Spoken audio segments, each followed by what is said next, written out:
Hi hello welcome friends. இன்றைக்கி நம்ம பார்க்க போகிறது ஒரு மோட்டிவேஷ்னல் ஸ்டோரி தான். ஒரு கிராமத்தில் ஒரு விவசாயி தினமும் கிணற்றுல இருந்து 2 மண்பானைகளில் தண்ணீர் எடுத்து செல்வார். அதில் ஒரு பானை புதியது, முழுமையானது. ஆனால் இன்னொரு பானை உடஞ்சது, பாதையெல்லாம் தண்ணீர் சிந்தும். ஒரு நாள் அந்த 2 பானைக்குள்ளே பேசிக்கிட்டது.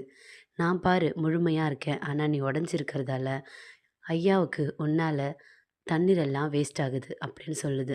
அதனால அந்த உடைந்து போன பானை ரொம்பவும் ஃபீல் பண்ணுது. ஒரு நாள் அந்த உடைந்த பானை விவசாயிகிட்ட சொன்னது, ஐயா, என்னால் நீங்கள் எடுத்துகிட்டு வர தண்ணியெல்லாம் வேஸ்ட் ஆகுதுல்ல, அது எனக்கு ரொம்ப கஷ்டமாக இருக்குது, நான் உங்களுக்கு பயனற்றவன் இல்லை அப்படின்னு கேட்குது. அதுக்கு விவசாயி சிரிக்கிறாரு. அவர் நடந்து வந்த பாதையை காட்டுறாரு.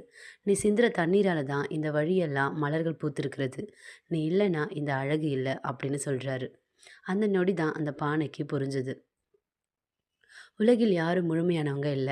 நாம் நினைக்கிற குறைகளே பிறருக்கு ஒரு அழகாக, ஒரு பயனாக மாறலாம். நீங்க உடைஞ்சவராக இருக்கலாம். ஆனா, அதனால தான் இந்த உலகம் இன்னும் அழகா இருக்கிறது. இந்த உலகத்துல ஒவ்வொருத்தருமே அவங்க அவங்க தன்மையில அழகானவர்கள் தான். அப்படிதானே? தேங்க்ஸ் ஃபார் வாட்சிங் and thanks for supporting. Subscribe பண்ணிக்கங்க.